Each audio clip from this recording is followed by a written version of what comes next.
Dr. Lafer from Cats Limited. Today I am going to show you how to draw up insulin. Perhaps you've just received a diagnosis of diabetes from your veterinarian and you've been told that you have to give your dog or cat insulin injections twice a day. And I know that can be scary and overwhelming. Perhaps you're afraid of needles, perhaps your pet is afraid of needles. These are small needles and you can do this. Most people that learn how to give insulin are surprised at how much easier it really is than what they thought it would be. So for today, I'm just going to show you how to handle and read the syringes and insulin. There are other videos that can help you learn how to actually give the insulin. So important to know that there are different types of insulin. Mostly for cats and dogs, we use either a U100 insulin or a U40 insulin. And what that means is that there are either 100 units of insulin in each ml or 40 units of insulin in each ml. And the insulin is clearly marked, so you should be able to know what you have. And the insulin syringes need to match the type of insulin you have. So insulin syringes are either U40 or U100.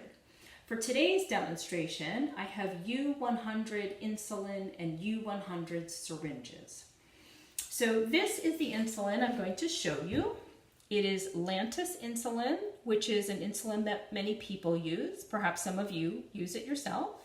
It is U100, 100 units per ml. This is a 3 ml, what we call pen, so it has 300 units because it's 3 mLs. Now for a lot of people, they will put a needle on the top of this and use this dispenser to mark out the insulin. We find that it's a little bit easier to give the insulin when you use needles and syringes, an insulin syringe, but that's another option. We're not going to go over that today. So here are our insulin syringes. So they very clearly say U100, and that's important. They come in different sizes. The size itself doesn't so much matter. This is a half cc or 0.5. It has 50 units in each ml because it's half of the 100. So this is what the syringe looks like, and each syringe will say what kind of insulin you should use it with. So U100, it does say use once and destroy. These are single-use syringes. You don't want to reuse them. So to use the syringe, one end has a cover over the plunger. It's just plastic. We're going to pull that off. This is garbage. You just throw it away.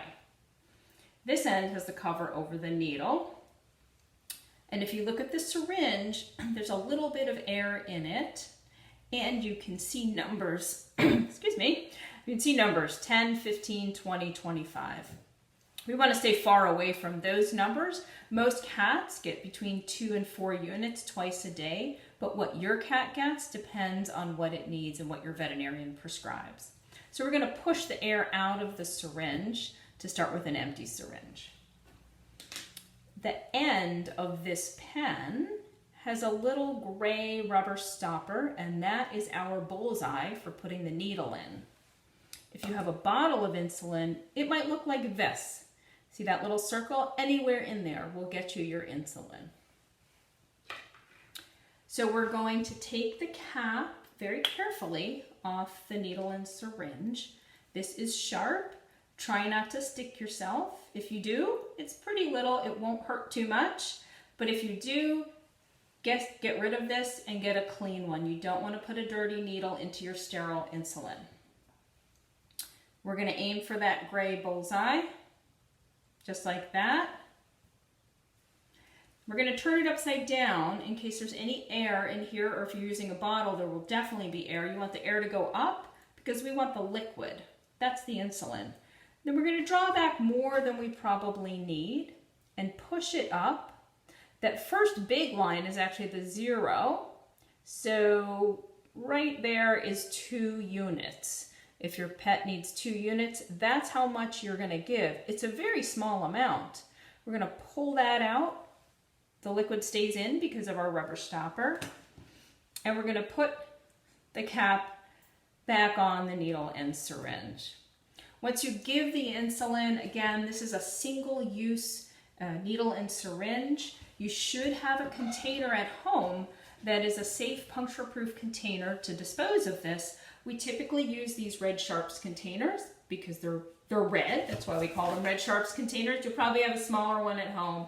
You just want to drop the syringe in there. If it has a lid to close it, you want to close it. Some have just a safety cover. You want to leave this far away from young children or pets that might be curious. Maybe put it on a high shelf. We don't want anyone to get stuck with a needle. So good luck. I know you can do this. Thank you very much.